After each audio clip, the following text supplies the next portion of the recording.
안녕하세요. 별이 속삭입니다. 오늘은 루시모드 몽고메리의 뉴문의 에밀리 30장부터 함께 하시겠습니다. 낸시 할머니 댁에서 여름을 보내고 돌아온 에밀리. 그곳에서 엄격한 규칙과 생활에서 해방되어 자유로운 시간을 보냈죠. 일저 엄마에 대한 충격적인 사실도 알게 되고 또 아빠의 옛 친구, 구분 등 딘 프리스트도 만나게 됩니다. 돌아온 유문에서는 엄마가 쓰던 전망의 방을 갖게 되었고 학교엔 새 선생님, 카펜터 선생님도 만나게 됩니다. 아빠에게 쓰던 편지를 엘리자베스 이모가 발견하게 되면서 큰 다툼이 있었지만 엘리자베스 이모의 진심 어린 사과로 따뜻하게 서로를 안아주었죠. 에밀리의 어린 시절 그 마지막 이야기. 지금부터 함께 들어보시겠습니다.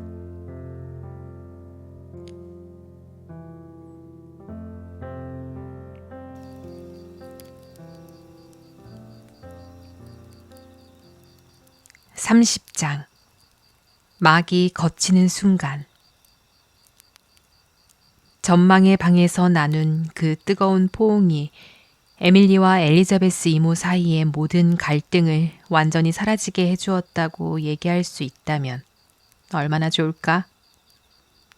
하지만 실제로는 예전과 거의 달라지지 않았다. 에밀리는 얌전하게 행동하며 뱀의 지혜와 비둘기의 순종을 적절히 섞어 살아보려고 했지만 두 사람의 시선과 세계는 너무 달랐다. 말하는 언어 자체가 달랐으니 충돌과 오해는 피할 수 없었다. 그럼에도 불구하고 분명한 변화가 하나 있었다. 결정적으로 중요한 변화. 엘리자베스 머레이는 그날 아주 중요한 교훈을 배웠다. 아이에게 적용되는 공정함과 어른에게 적용되는 공정함은 별개가 아니라는 것. 그녀는 여전히 냉정하고 독단적이었다. 하지만 최소한 에밀리에게 로라에게는 하지 않았을 행동이나 말을 똑같이 하지 않을 만큼의 변화는 있었다. 반대로 에밀리는 깨달았다.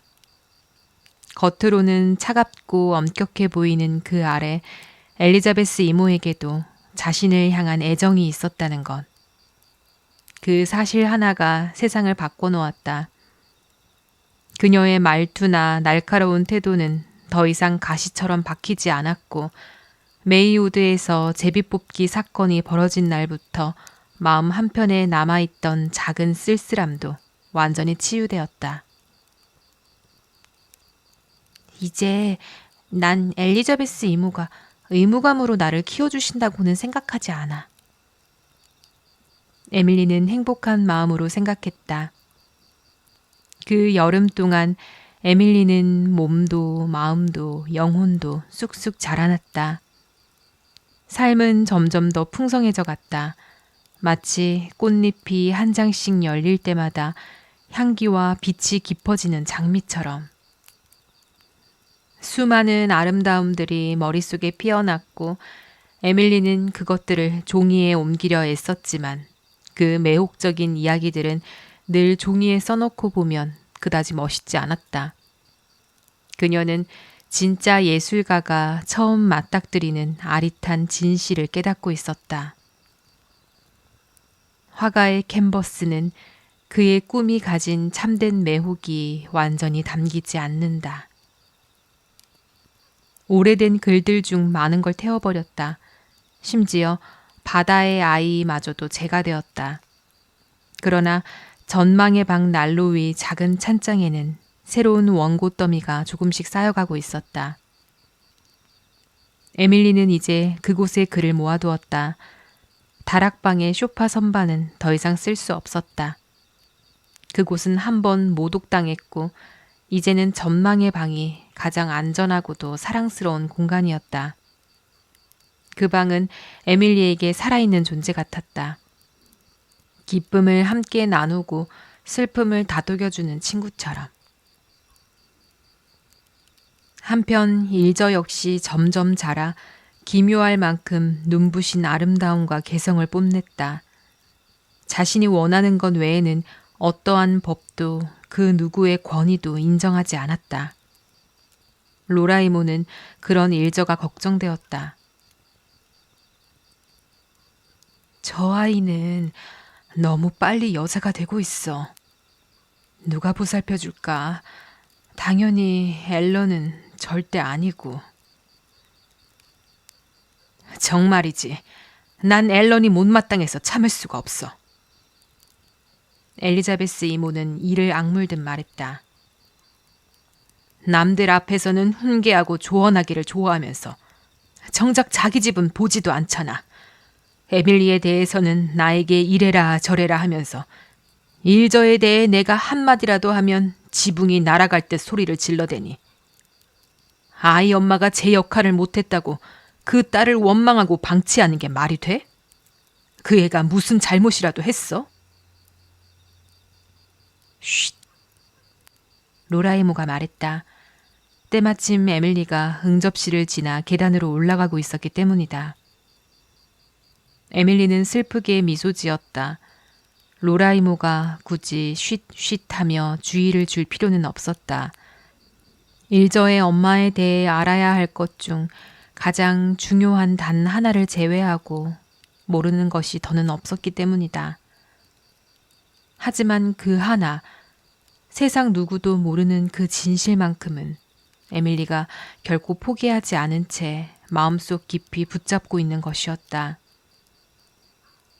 그녀는 밤마다 검은 호두나무 침대에 몸을 웅크리고 누워 먼 바다의 신음소리와 나무들 사이를 지나며 노래하는 바람 아줌마의 숨결을 들으며 이 오래된 비밀, 이 수치와 비극으로 얼룩진 전설, 그 어둠의 핵심을 밝힐 수 있기를 간절히 바라며 잠들곤 했다.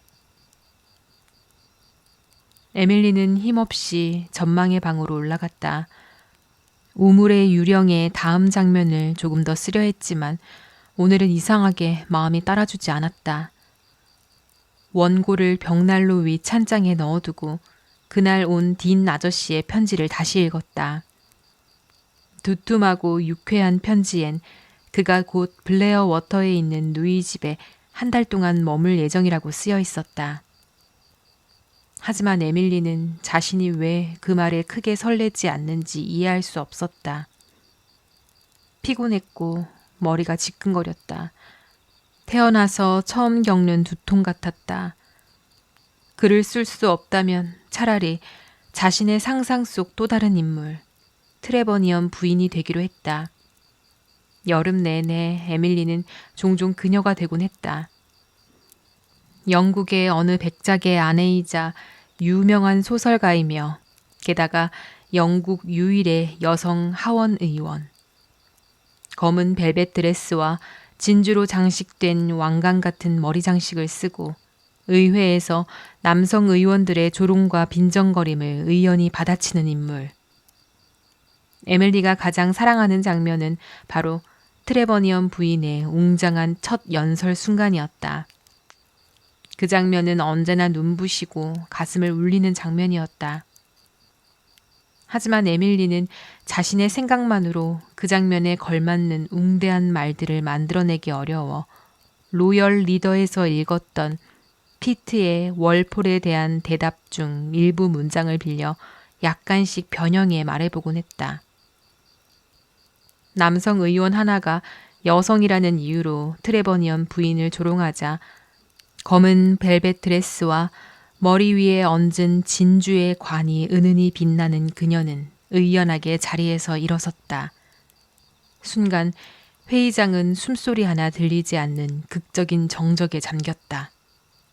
그리고 부인은 단호하고도 당당한 목소리로 말했다. 제가 여성이라는 이 가증스러운 죄를 변명하거나 부인할 생각은 없습니다. 다만 저를 둘러싼 이 성과 함께 어리석음까지 벗어던지길 바랄 뿐입니다. 남성이라는 이점과 오랜 경험을 지니고도 여전히 무지한 채 머무는 이들과 같아지고 싶지 않을 뿐입니다. 여기서 언제나 우레 같은 박수가 쏟아져 나와 트레버니언 부인의 말을 가로막곤 했다. 하지만 오늘은 이 장면마저도 에밀리의 마음속에서 조금도 살아나지 않았다.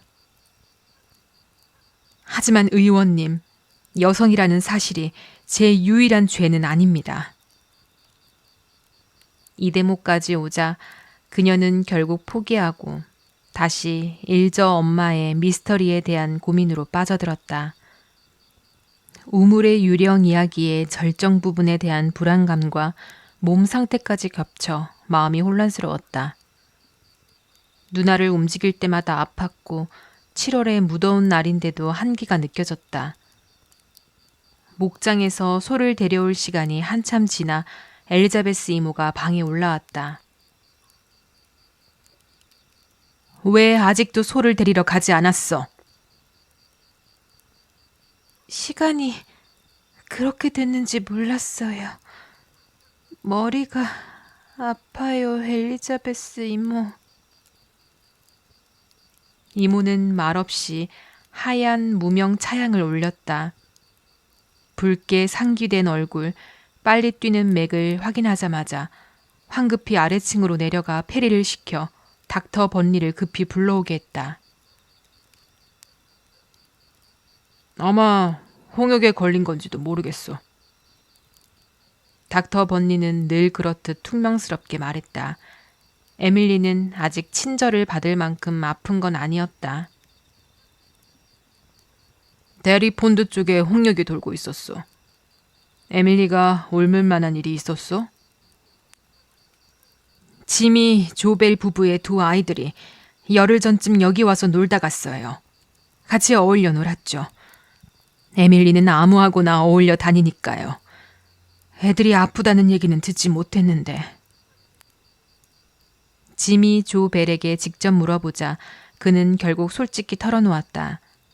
그의 아이들이 뉴문의 집에 다녀간 바로 다음 날 홍역 증세를 보였다는 것이다.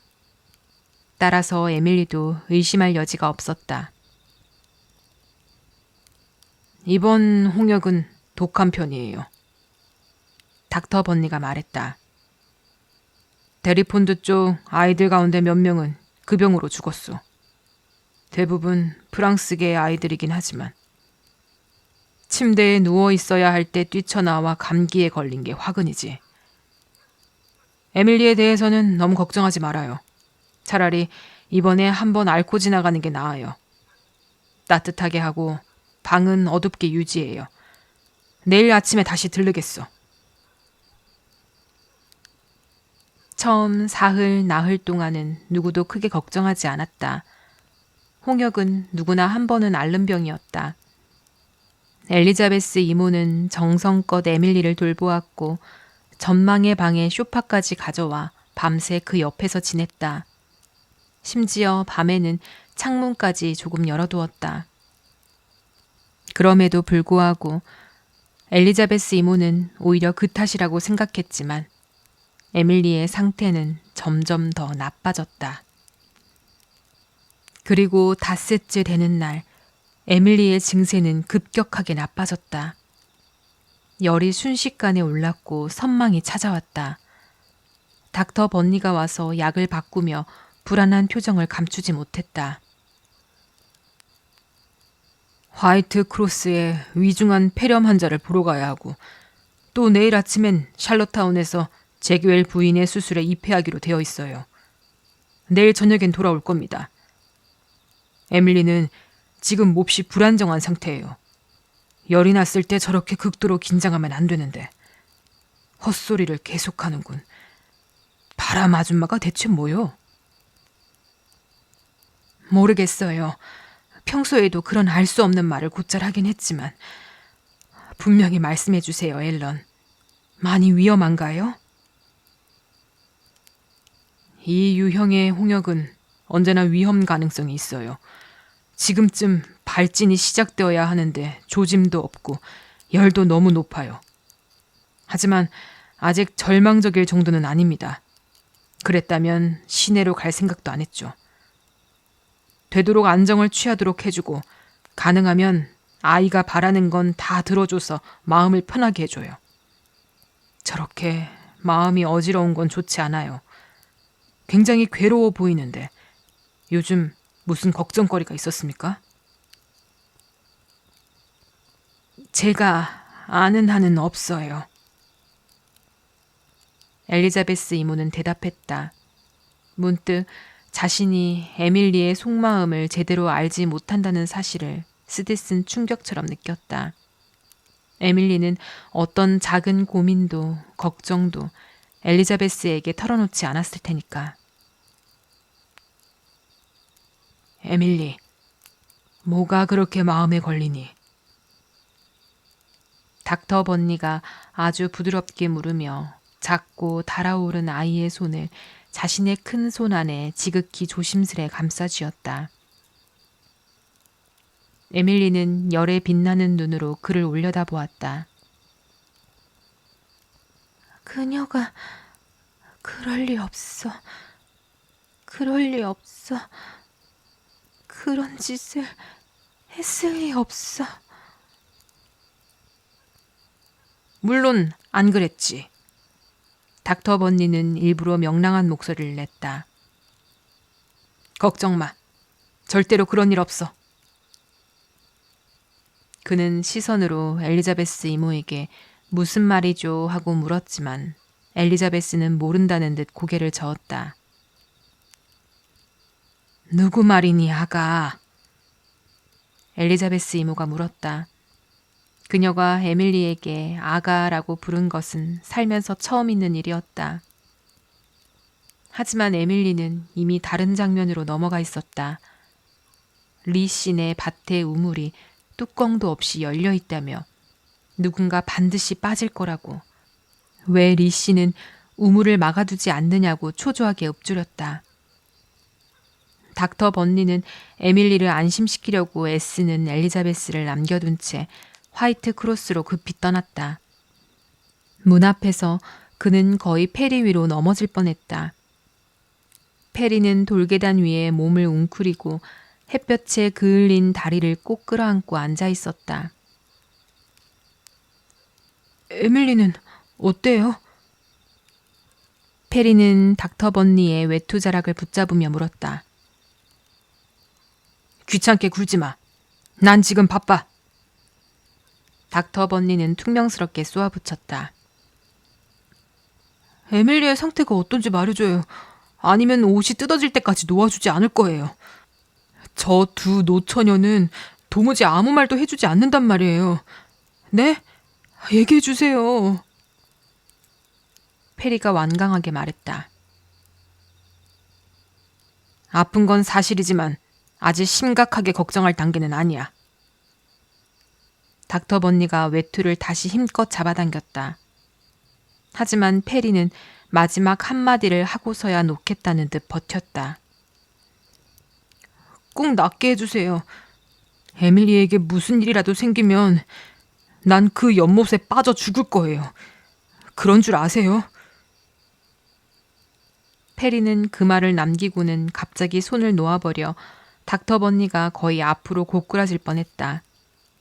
그리고는 다시 돌계단 위에 몸을 웅크리고 앉았다.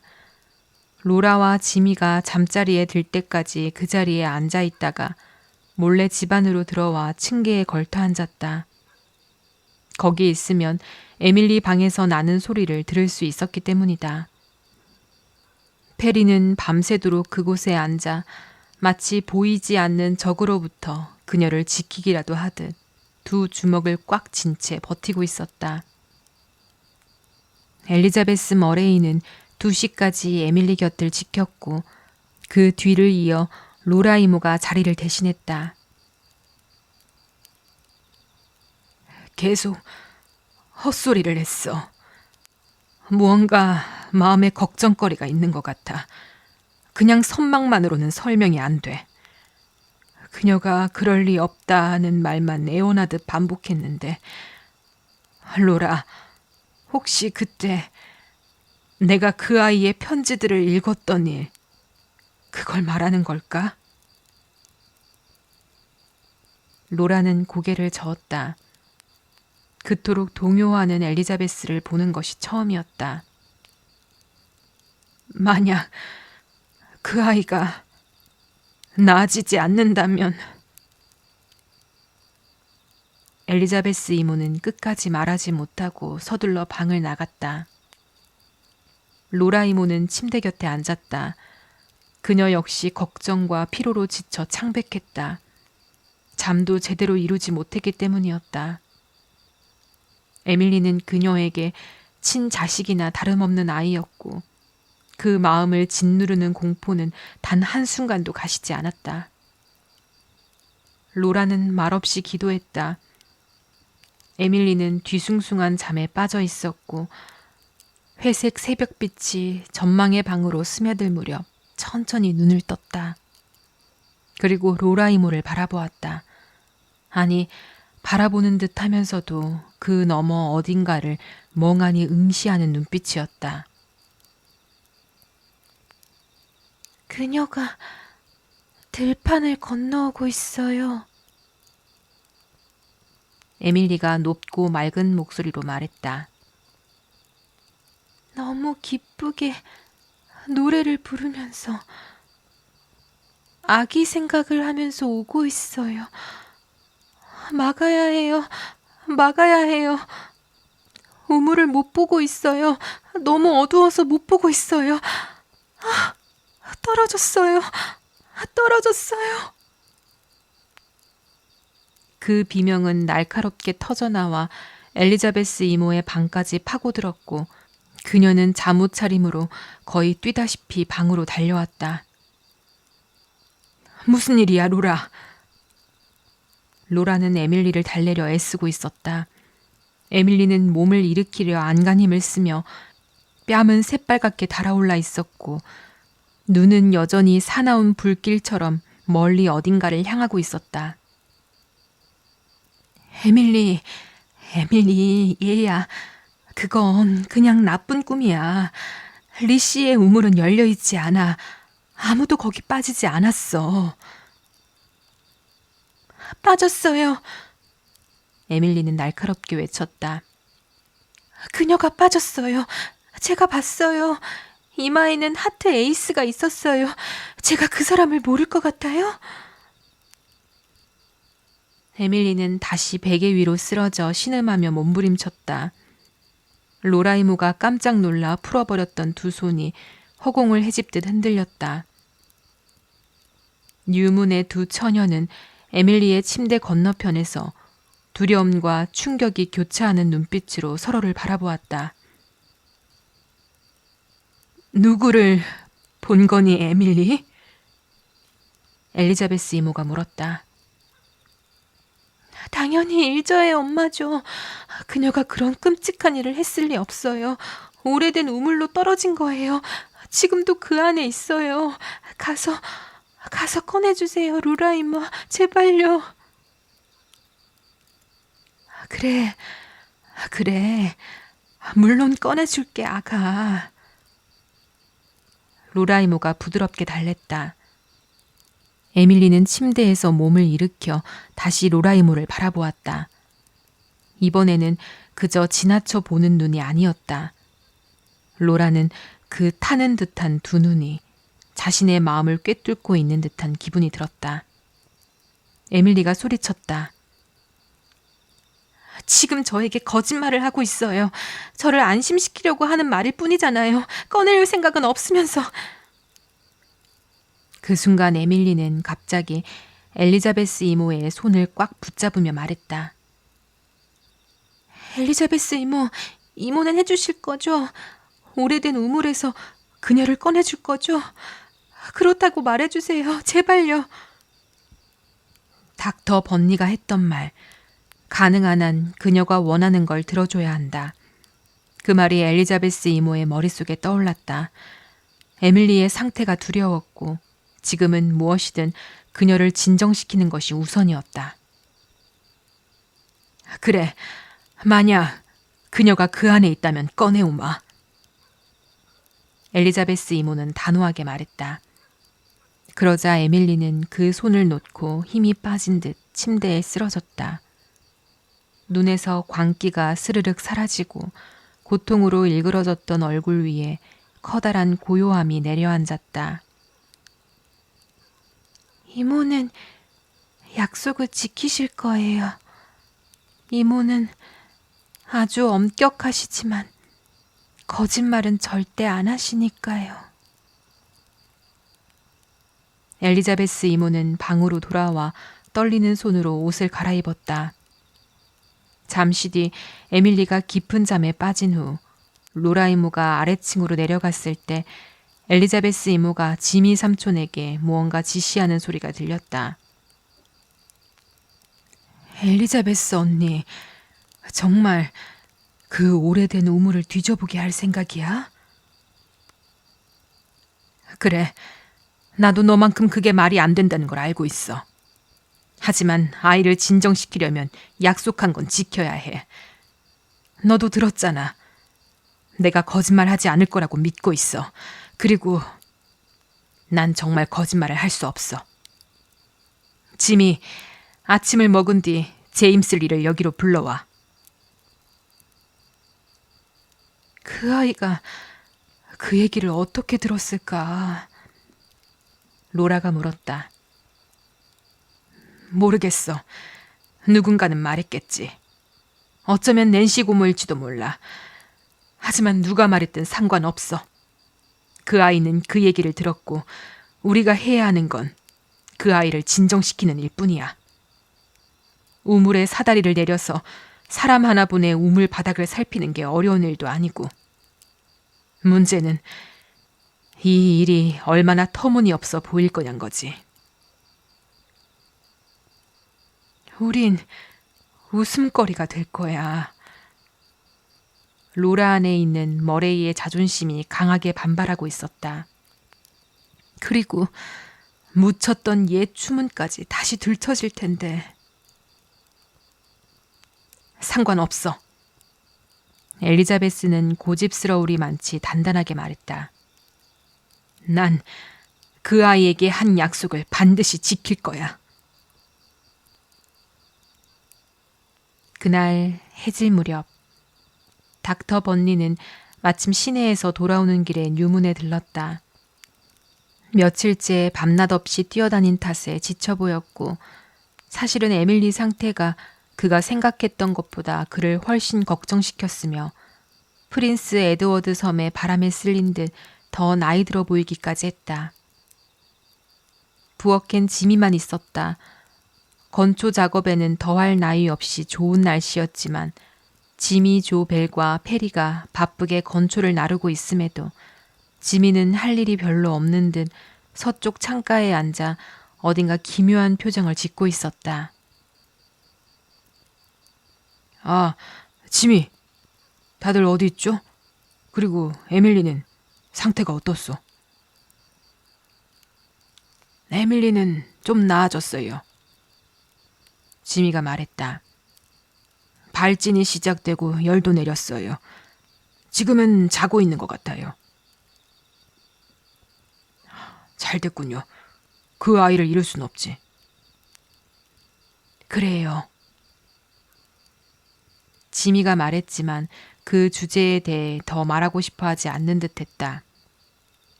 로라와 엘리자베스는 응접실에 있어요. 선생님을 뵙고 싶어 해요. 그는 잠시 멈추더니 어딘가 싸늘한 음성으로 덧붙였다. 숨겨진 것은 드러나게 마련이지요. 닥터 번니는 지미가 이상하게 행동한다는 생각이 들었다. 그리고 로라와 엘리자베스가 꼭 그를 만나야 했다면 왜 직접 나오지 않는 걸까? 그 두 사람은 원래 그런 식으로 격식을 차리는 스타일이 아니다. 그는 불안한 기분으로 응접실 문을 열었다. 소파에는 로라 머레이가 머리를 팔걸이에 기대고 있었다. 얼굴은 보이지 않았지만 그녀가 울고 있다는 것은 분위기만으로도 알 수 있었다. 엘리자베스는 의자에 꼿꼿이 앉아 있었고 검정 비단 드레스와 두 번째로 좋은 레이스 모자를 차려입고 있었으며 그녀 또한 울었던 흔적이 있었다.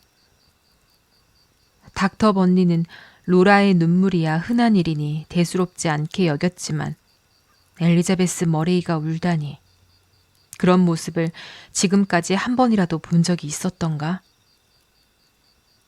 그 순간 불길한 생각이 번개처럼 지나갔다. 일저, 늘 방치해온 그의 작은 딸.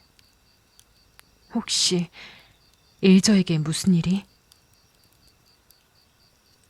닥터 번니는 한순간에 자신이 저지른 모든 무심함과 방임에 대한 대가를 온몸으로 치르게 되었다.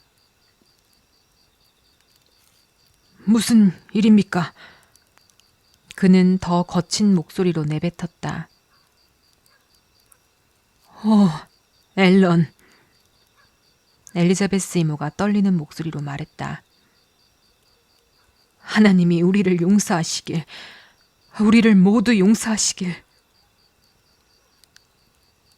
일저 일입니까? 닥터 번니가 거의 중얼거리듯 물었다. 아니에요, 아니야. 일저 일은 아니에요. 그리고 엘리자베스 이모는 그에게 말했다. 오래된 리신의 우물 바닥에서 무엇이 발견되었는지를. 12년 동안 입 밖에조차 내지 않았던 그 아름답고 명랑했던 젊은 아내의 진짜 운명이 무엇이었는지를. 다음 날 저녁이 되어서야 에밀리는 닥터 번니를 보았다. 홍역 발진으로 새빨갛게 달아오른 얼굴, 기운 없이 축 늘어진 몸. 하지만 의식은 뚜렷했고 에밀리는 다시 자신의 모습이었다. 닥터 번니는 침대 곁에 서서 그녀를 내려다보며 말했다. 에밀리, 사랑스러운 아이. 네가 나한테 무슨 일을 해주었는지 아니? 네가 어떻게 그런 일을 할 수 있었는지는 하나님만이 아실 거다. 아저씨는 하나님을 믿지 않는다고 하셨잖아요. 에밀리가 놀란 듯 물었다. 하지만 이제 네가 그분을 다시 믿게 해주었어, 에밀리. 제가요? 제가 뭘 했는데요?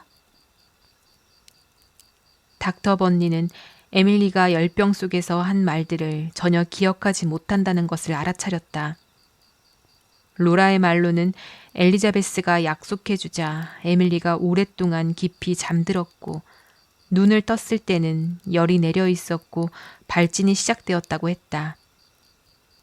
에밀리는 아무것도 묻지 않았고 이모들도 아무 말도 하지 않았다.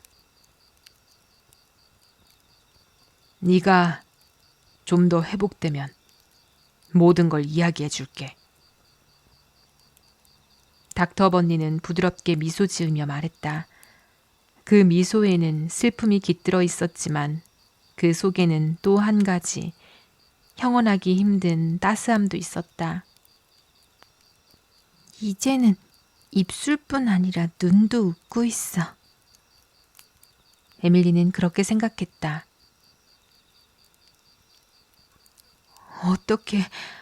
어떻게 에밀리가 그 일을 알고 있었을까요? 그가 아래층으로 내려오자 로라 머레이가 떨리는 목소리로 물었다. 난 정말 이해할 수 없어요, 앨런. 나도 몰라요, 로라. 닥터 번니는 깊은 음성으로 대답했다. 이런 일은 인간의 이해를 넘어서죠. 다만 그 아이에게, 비어트리스에게 순결하고 사랑받는 존재로서의 명예를 돌려주었다는 것만은 확실해요. 논리적으로 설명하려면 이렇게 말할 수는 있겠죠.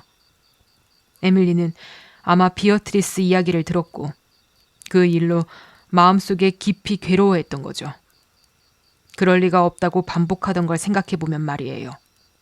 그리고 오래된 리신의 우물에 관한 이야기들도 극적인 것은 누구보다 민감한 이 아이에게 깊은 인상을 남겼을 것이고 열병 속에서 그 모든 게 뒤섞였겠죠. 유문의 우물에 빠졌던 지미 삼촌의 일도 함께. 나머지는 우연의 일치일 거고. 그는 잠시 말을 멈추었다가 다시 조용히 말했다. 예전에 나라면 그렇게 설명했을 거예요. 하지만 지금은 그저 겸허하게 성경 말씀 한 구절을 되뇌일 뿐이죠. 어린 아이가 그들을 인도하리라. 우리 줄리엣의 어머니, 그러니까 에밀리의 외할머니는 스코틀랜드 고지대 출신이었어요. 엘리자베스 이모가 중얼거렸다. 그 집안엔 예지의 눈, 보이지 않는 것을 보는 능력이 있다고 했어요. 나는 지금까지 단 한 번도 믿진 않았지만. 블레어 워터의 소동은 에밀리가 이야기를 들어도 괜찮을 만큼 회복되었을 때쯤에는 이미 가라앉아 있었다. 오래된 리신의 우물에서 발견된 비어트리스는 슈루즈버리의 미첼 집안의 묘지에 매장되었고 그 위엔 하얀 대리석 비석 하나가 세워졌다. 앨런 번니의 사랑하는 아내 비어트리스 번니의 기억을 위하여. 매주 일요일마다 닥터 번니가 교회에서 번니 가문 좌석에 앉은 모습을 보며 사람들이 수군거리던 것도 이제는 모두 사라진 뒤였다. 에밀리가 처음으로 앉아도 좋을 만큼 회복된 저녁, 로라 이모는 처음부터 끝까지 모든 이야기를 해주었다. 그녀가 이야기하는 방식은 그동안 일저의 엄마에게 덮어 씌워졌던 모든 악의와 험담의 그림자를 말끔히 지워놓았다. 역시 일저 엄마가 그런 끔찍한 일을 했을 리 없었어요. 에밀리가 의기양양하게 말했다. 우린 이제 와서야 믿음이 부족했던 걸 후회하고 있어. 그땐 정말 모든 정황이 너무 그녀에게 불리했거든, 에밀리.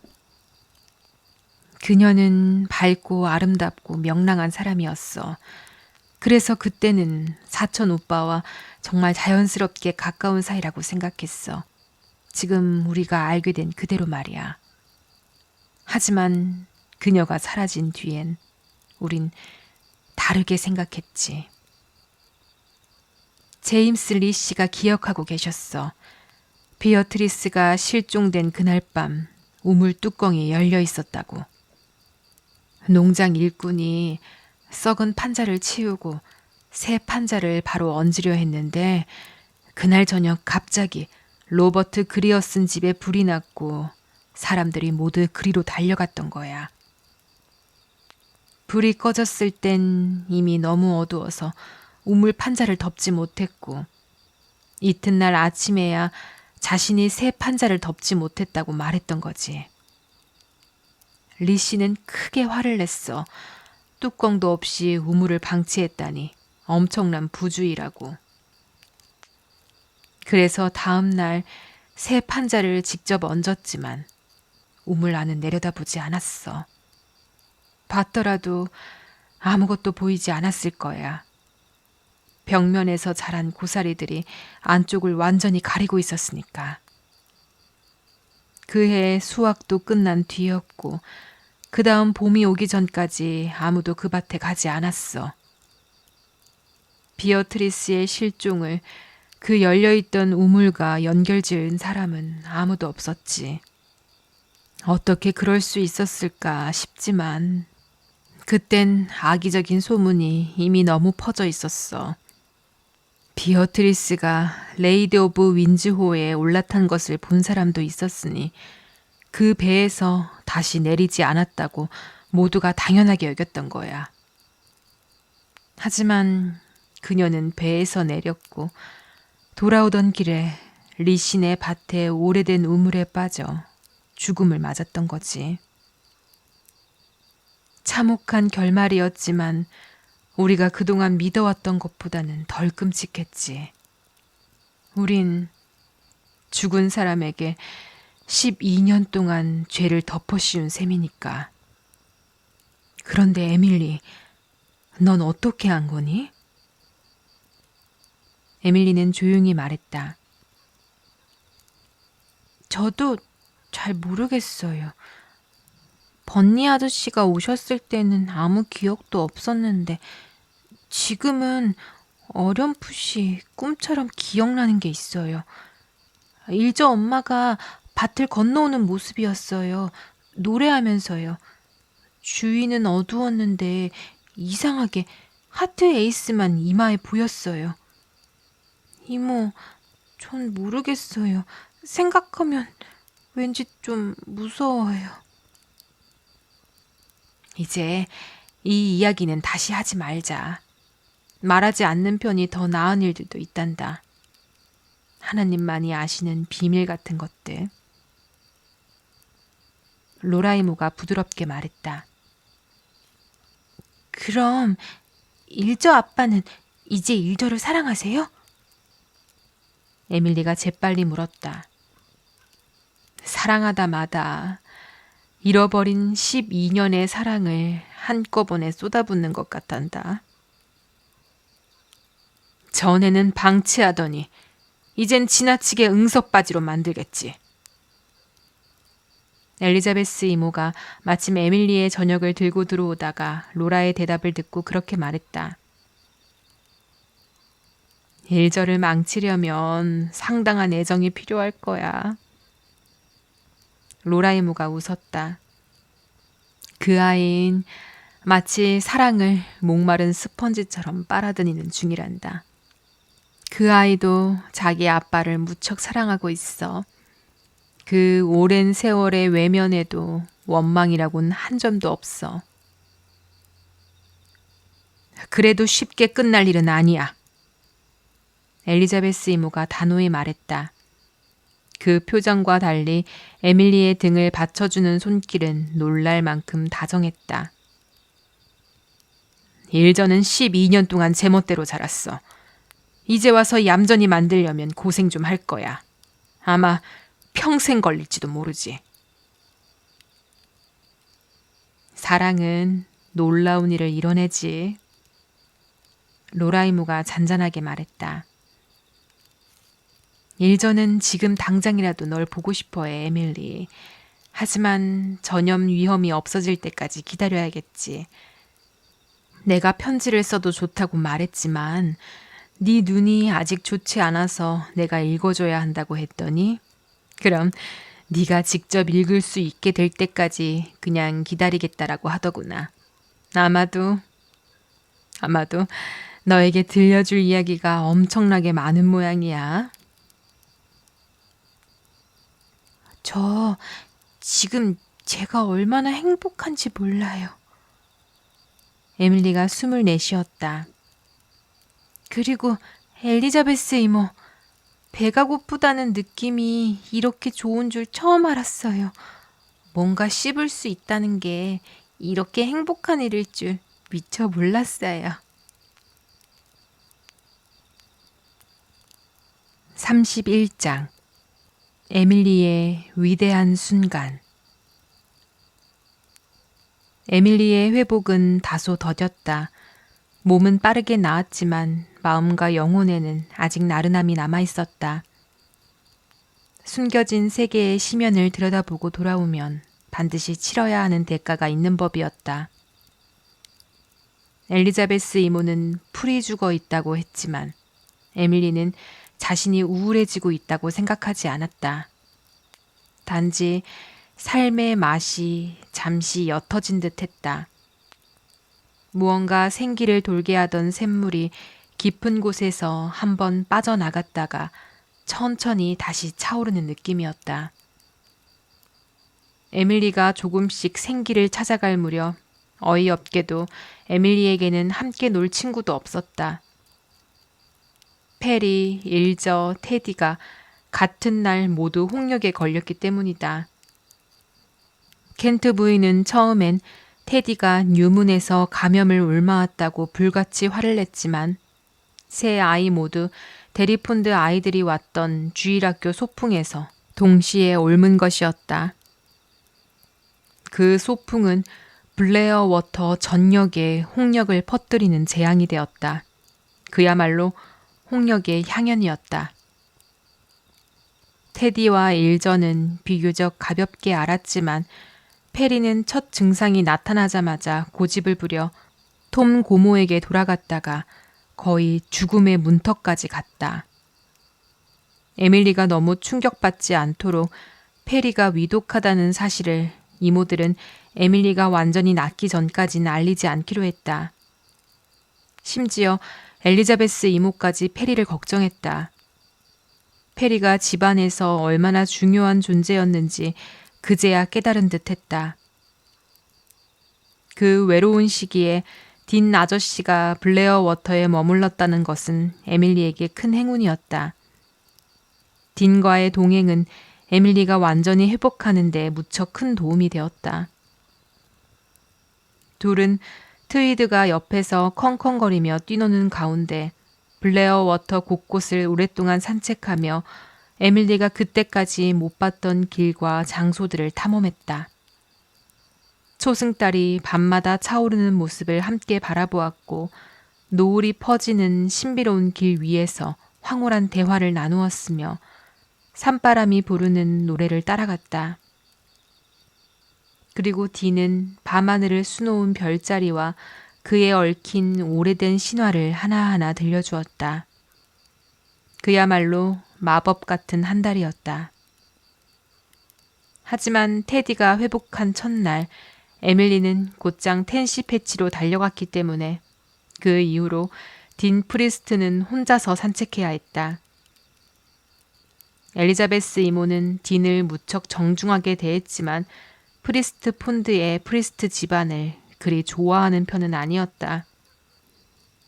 그의 비웃는 듯한 초록빛 눈과 미묘하게 조롱이 섞인 미소가 머레이 가문의 자부심을 실은 그리 대단치 않은 것처럼 느끼게 만드는 것이 편치 않았기 때문이다.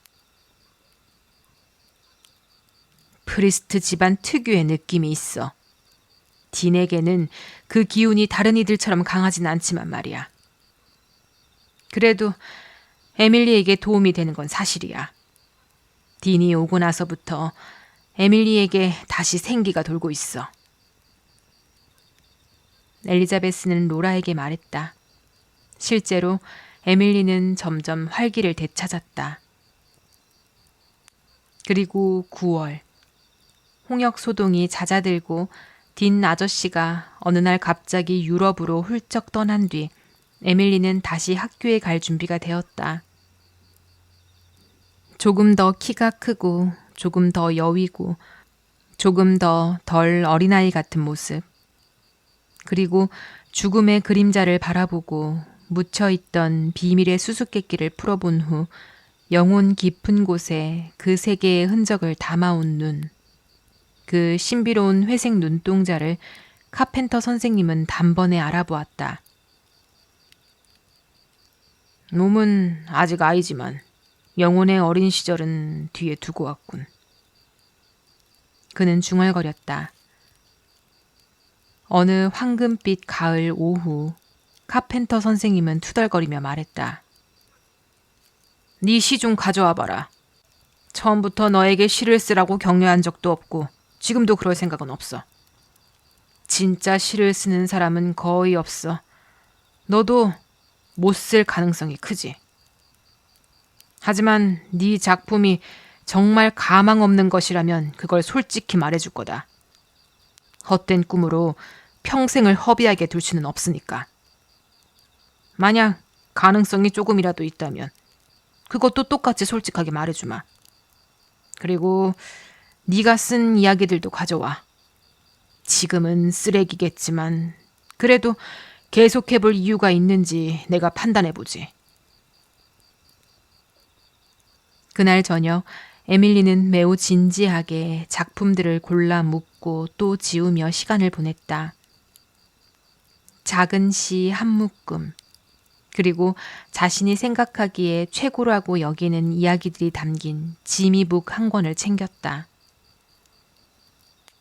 다음 날 학교로 가는 에밀리가 너무 비밀스럽고 신비롭게 굴어서 일저가 거슬려 하기까지 했다. 그러다 일저는 입을 열어 에밀리에게 욕을 퍼부으려 하다가 딱 멈췄다. 일저는 아빠에게 욕을 하는 버릇을 고치겠다고 약속했기 때문이다. 그 덕에 그녀의 말투는 예전만큼 화려하진 않았지만 조금씩 유문의 품위에 가까워지고 있었다. 에밀리는 그날 수업을 엉망으로 보냈다. 긴장되고 두려웠던 탓이었다. 그녀는 카펜터 선생님의 판단을 엄청나게 신뢰했다. 캐시드 신부님도 계속 쓰라고 했고 딘 아저씨도 언젠가 정말 작가가 될 수도 있다고 말해주었지만 그것은 그녀를 좋아해서 상처를 주지 않으려고 하는 말이었을지도 모른다. 하지만 카펜터 선생님은 그런 사람이 아니었다. 그가 정말 그녀를 아낀다 해도 재능이 없다고 판단되면 가차없이 잘라낼 사람이었다. 반대로 만약 그가 계속해도 좋다고 말해준다면 세상의 어떤 평가도 두렵지 않을 터였다. 에밀리는 앞으로 닥칠 어떤 비판도 평생 두려워하지 않을 자신이 있었다. 그만큼 그날은 에밀리에게 운명이 걸린 날처럼 느껴졌다. 학교가 끝나자 카펜터 선생님이 에밀리를 불렀다. 에밀리는 너무 창백하고 굳어 있어서 다른 아이들은 그녀가 무슨 끔찍한 잘못을 들킨 줄 알았다. 로다 스튜어트는 문 앞에서 의미심장하게 비열한 미소를 지었다.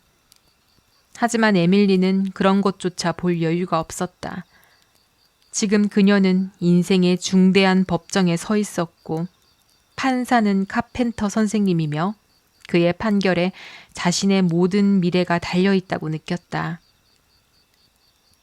아이들이 모두 사라지고 햇살이 고요하게 스며드는 오래된 교실에 부드러운 정적이 내려앉았다. 카펜터 선생님은 아침에 에밀리가 건넸던 작은 묶음을 책상에서 꺼내 복도 끝에 앉아있는 그녀 곁에 자리에 와서 앉았다. 그리고 매우 고의적으로 갈고리 같은 코에 안경을 걸치고 원고 묶음을 펼쳐 읽기 시작했다. 읽는다기보다 훑어본다는 말이 더 가까웠고 훑어보는 동안 그는 중얼거림, 콧소림, 비웃음, 투덜거림을 섞어 지나가는 말처럼 던졌다. 에밀리는 얼어붙은 손을 책상 위에 모아쥐고 다리는 떨리지 않도록 꽉 붙잡았다. 그 경험은 거의 공포 그 자체였다. 차라리 보여주지 말 걸 그랬어. 이 시들은 형편없어. 당연히 형편없지. 엔터프라이즈 신문 편집자가 거절했던 것도 있었어? 카펜터 선생님이 중얼거렸다. 석양이라 세상에 석양이란 제목으로 이렇게 많은 시를 쓰다니. 구름들은 장엄한 행렬을 이루어 열린 서쪽 하늘문에 모였네. 별빛 눈의 영혼들이 기다리는 그곳. 이게 대체 무슨 뜻이지? 갑작스러운 비수 같은 눈빛에 에밀리의 정신은 한순간에 하얗게 날아가 버렸다. 저도 잘 모르겠어요. 에밀리는 더듬거리며 대답했다. 카펜터 선생님은 코웃음을 쳤다. 제발 스스로도 이해 못하는 건 쓰지 마.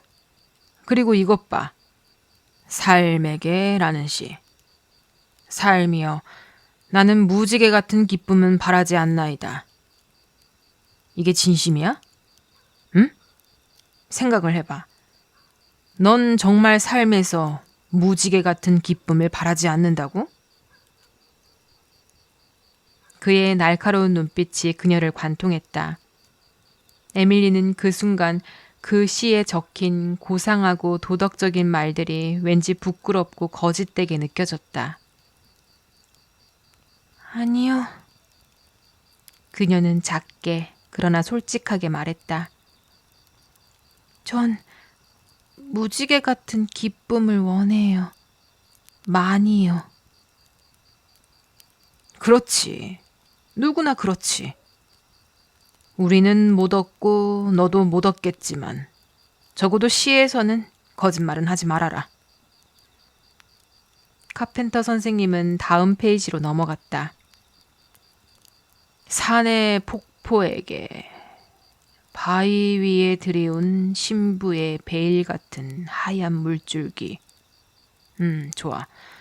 그런데 프린스 에드워드 섬에서 폭포를 본 적이 있나? 없어요. 번니 아저씨 서재에 있는 그림에서 봤어요. 숲속의 시냇물. 햇살 가느다란 실줄기가 떨리고 관목들이 흔들리고 작은 그늘진 시냇물 위로 웃 맞추느라 고생한 건 알겠는데 마지막에 딱 맞는 말이 없어서 그냥 빼버린 거지. 그런 건 티가 다 나는 법이야, 에밀리. 에밀리는 의자에서 몸을 베베 꼬았다. 창피하고 분하고 속이 간질간질했다. 바람의 노래. 나는 초원의 이슬을 털어냈네. 크림빛 클로버의 잎사귀에서. 아름답긴 하지만 약해. 너무 약해. 그리고 6월. 6월? 제발 에밀리, 6월을 주제로 시를 쓰는 게 아니야. 전 세계의 젊은 시인들이 닳고 닳도록 써댄 가장 지겨운 주제다. 이미 죽도록 써먹었다고. 아니에요.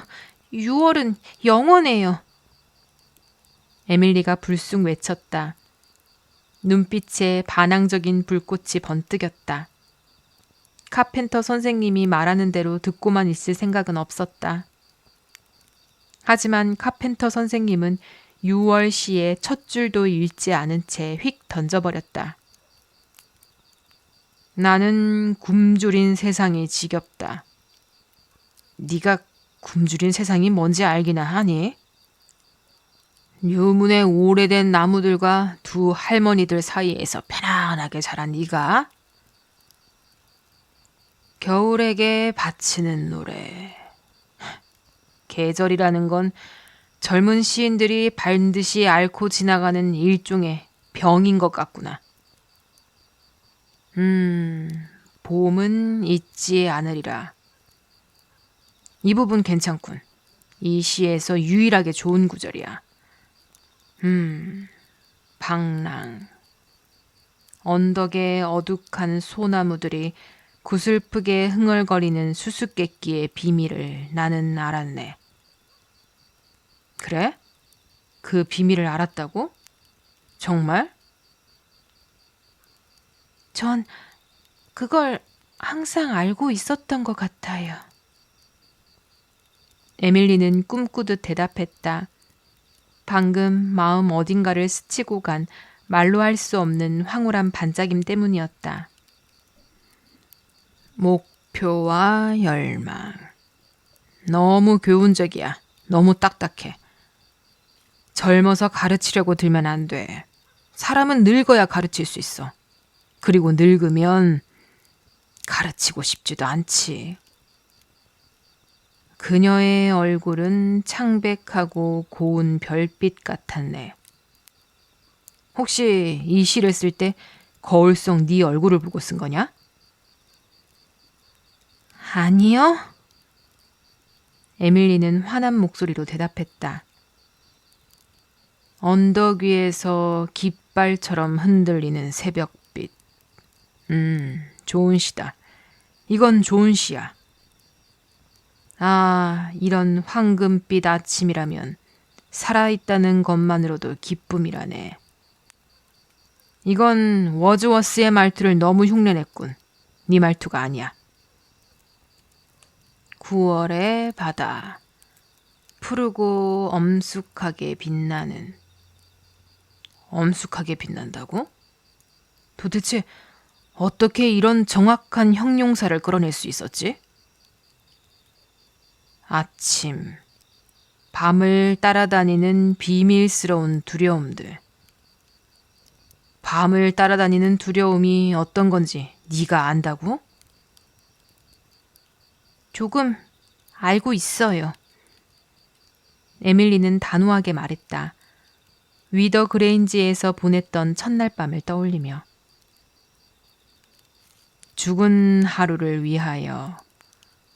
죽음만이 지닌 싸늘한 고요를 이마에 띠고. 죽은 사람의 이마 위에 있는 그 싸늘한 고요를 본 적이 있어, 에밀리? 네. 에밀리는 아주 조용히 대답했다. 허름한 옛집, 그녀는 할로우 집의 그 회색빛 새벽을 떠올렸다. 그럴 거라 생각했어. 그러지 않고서야 이런 구절을 쓸 수 있을 리가 없지.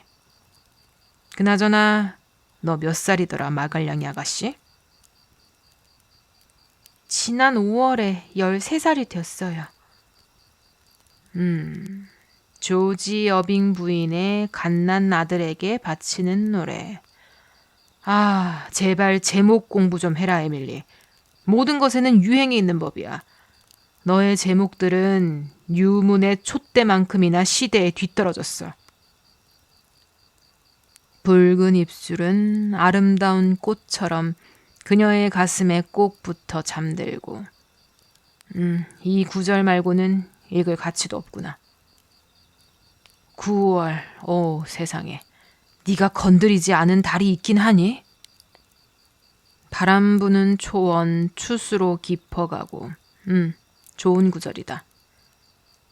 달빛 아래의 블레어 워터.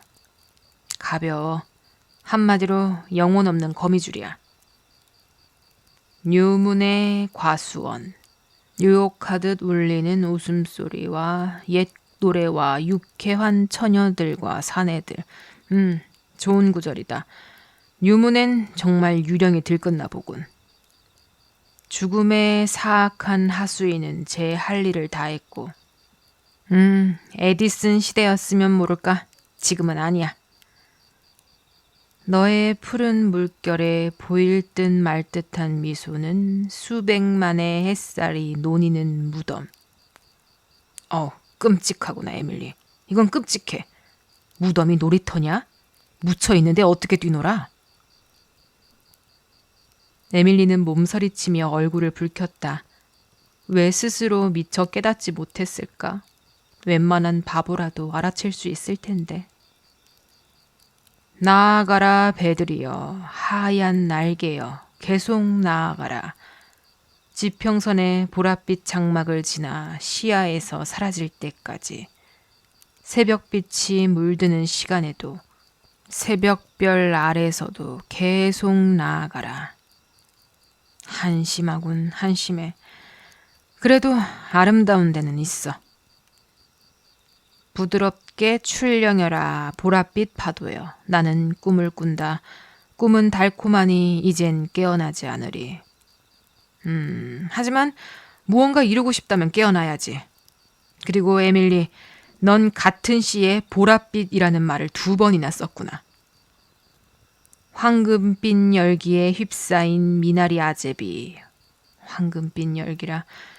난 지금 바람에 미나리 아제비가 흔들리는 모습이 눈에 선하구나. 서쪽의 보랏빛 문에서 내가 왔다. 또 보랏빛이야, 에밀리. 그 단어가 너무 예뻐서요. 너무 찬란해 사라지지 않을 것처럼 보이는 꿈들. 그래, 보일 뿐이지. 결코 그렇진 않단다. 메아리처럼 울리는 유혹의 목소리, 명성. 그래, 너도 그 목소리를 들은 모양이구나. 그건 유혹이지. 그리고 대부분의 사람들에게는 실제가 아니라 메아리에 지나지 않아. 자, 이게 마지막이구나. 카펜터 선생님은 원고들을 휙 밀어넣고 팔을 책상 위에 포개고 에밀리를 안경 너머로 내려다보았다. 에밀리는 기운 하나 없이 그를 말없이 바라보았다. 몸속의 모든 힘이 빠져나가고 눈빛만 뚜렷한 듯했다. 400줄 중에 쓸만한 게 10줄.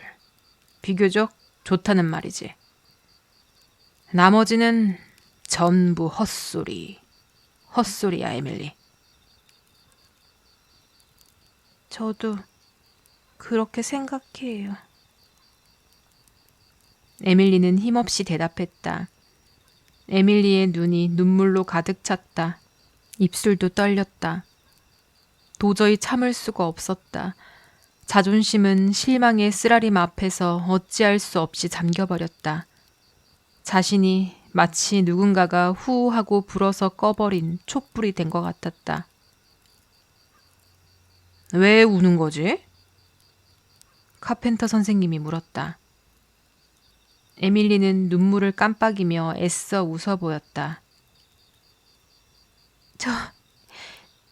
제가 쓴 게 형편없다고 하셔서. 카펜터 선생님이 책상을 콱 내리쳤다. 형편없다고? 내가 좋은 줄이 10줄은 있다고 말하지 않았어? 에이, 이 말갈량이 아가씨야. 소돔도 10명의 의로운 사람 때문에 용서받았어.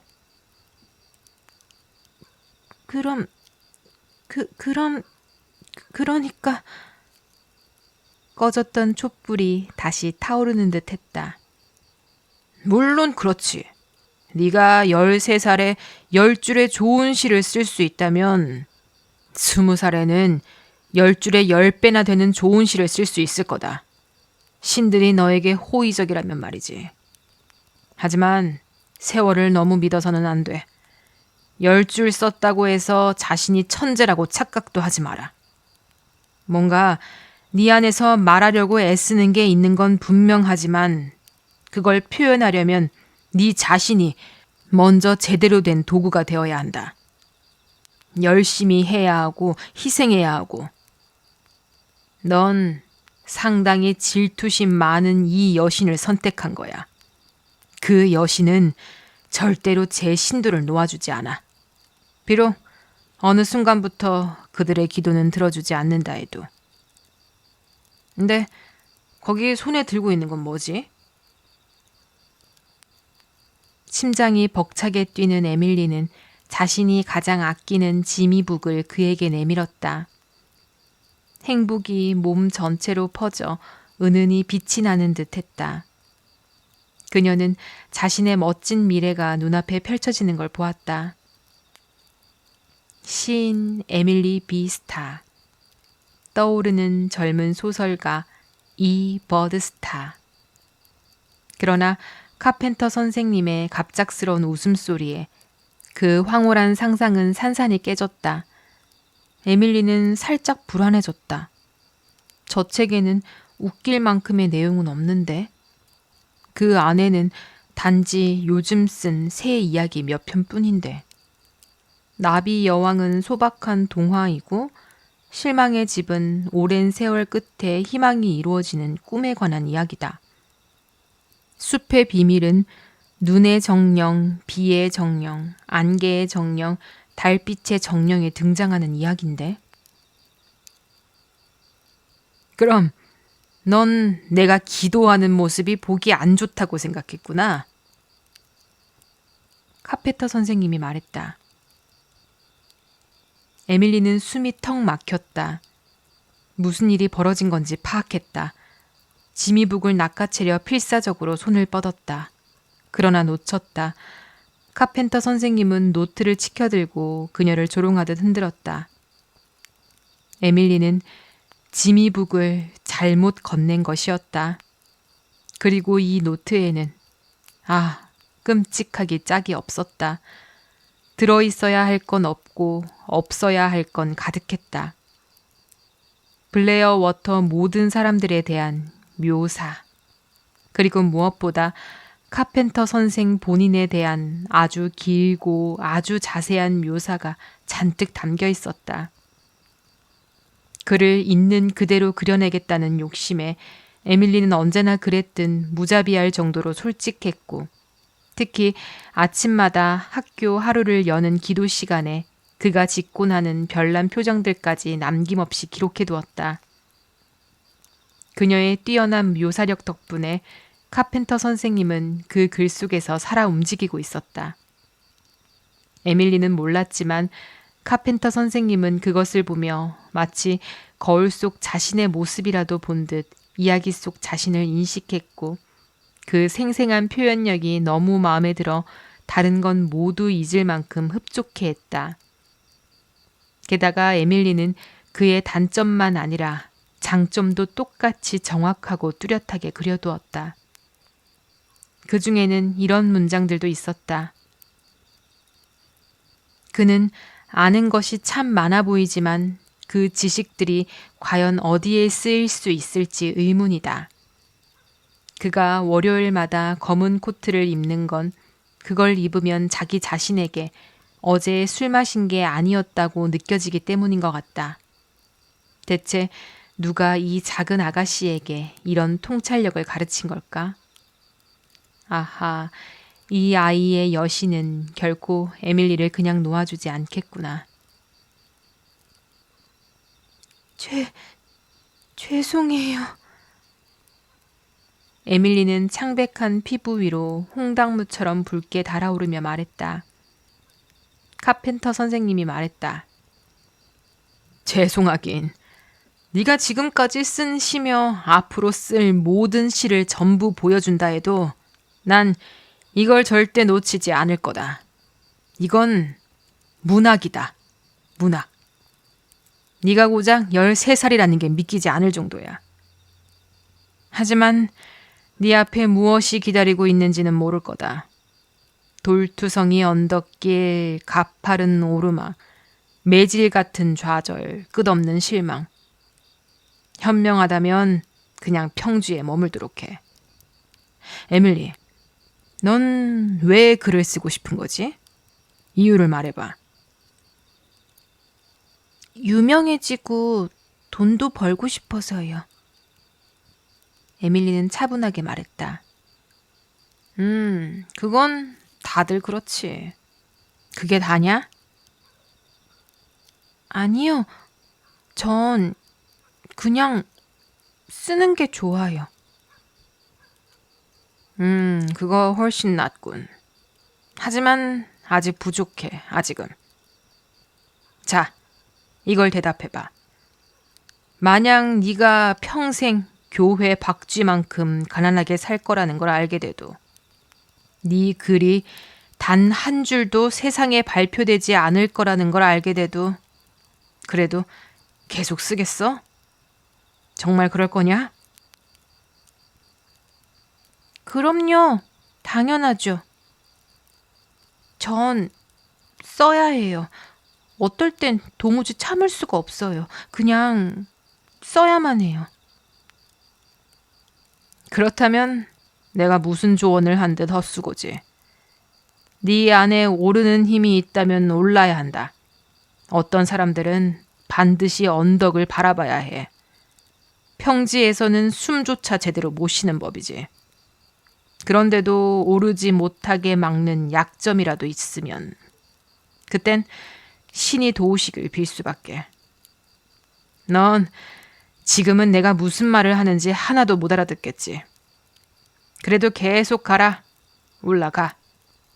자, 네 노트 가지고 집에 가. 30년쯤 지나면 에밀리 버드스타가 내 제자였지. 그 사실 하나만으로도 내가 조금은 명예를 얻을 수 있겠구나. 어서 가. 가.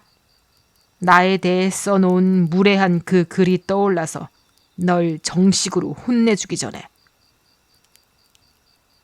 에밀리는 달아났다. 아직 조금은 겁이 나 있었지만 그 공포 뒤에서 묘하게 들뜨는 기쁨이 피어올랐다. 행복했다. 온 세상이 그 행복의 빛으로 빛나고 있는 것만 같았다. 주변의 모든 자연의 소리들이 마치 자신의 기쁨을 표현하며 말하는 듯 했다. 카펜터 선생님은 낡은 문턱에 서서 멀어지는 그녀를 바라보았다. 바람, 불꽃, 그리고 바다. 자연은 언제나 우리를 놀라게 해. 저 아이는 내게는 없었던 것을 가졌어. 그걸 얻기 위해서라면 난 무엇이든 희생했을 텐데. 하지만 신들은 공짜로 주지 않아. 저 아이는 대가를 치르게 될 거야. 반드시. 해질 무렵 에밀리는 전망의 방에 앉아 있었다. 방 안은 부드러운 황금빛으로 가득했고 창밖의 하늘과 나무들은 섬세한 색과 기류의 음색으로 울리고 있었다. 과수원에서는 다프가 붉은 길 위에서 낙엽을 쫓아 달리고 있었다. 그 매끄러운 줄무늬 등 가벼운 몸짓 하나하나가 에밀리에게는 기쁨이었다. 길 건너 밭에서는 반들반들 고르게 갈린 흙고랑들이 아름답게 빛났다.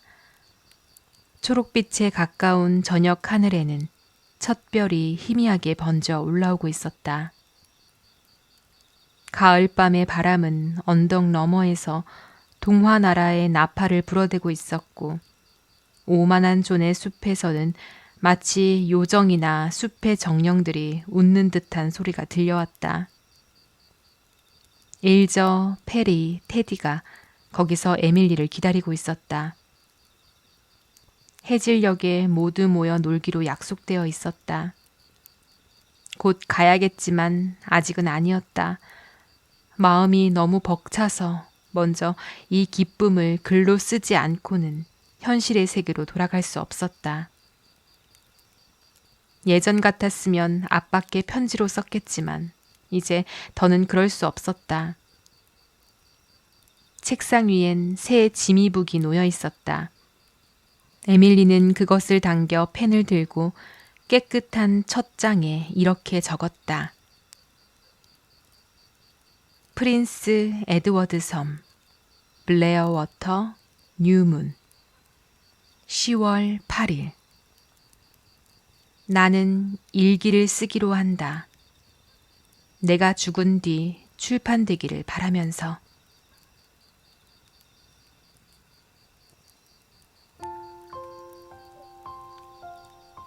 지금까지 뉴문의 에밀리 마지막 이야기 함께 들어보셨습니다. 결국 일저 엄마의 비밀이 아주 신비스러운 방법으로 밝혀졌죠. 사실 일저 아빠가 조금 괘씸한 부분도 없지 않아 있지만 남은 평생 동안 보상하듯 몇 배로 일저를 사랑해주길 기대해 봐야겠죠. 그리고 에밀리가 아프면서 주변 사람들의 에밀리에 대한 사랑을 확실히 깨달았죠. 그리고 우리 카펜터 선생님은 에밀리의 등에 날개를 달아주었습니다. 이 에밀리 이야기는 좀 오래된 예전에 오래된 이야기다 보니 정말 좀 너무한 어른들이 많이 등장했죠. 그래서 에밀리나 일저, 테디 그냥 모든 아이들이 좀 안타깝게 느껴지기도 했지만 그래도 결국 그 안에서 아이들은 몸도 영혼도 자라났고 어른들도 조금은 자라난 것 같죠? 이 긴 이야기를 읽으며 저도 저의 어린 시절 생각도 많이 나면서 추억여행을 떠나보았는데요. 여러분은 어떠셨나요? 오늘 이야기가 좋으셨다면 구독과 좋아요로 함께 해주세요. 다음에 또 좋은 작품으로 함께 하겠습니다. 오늘도 함께 해주셔서 고맙습니다.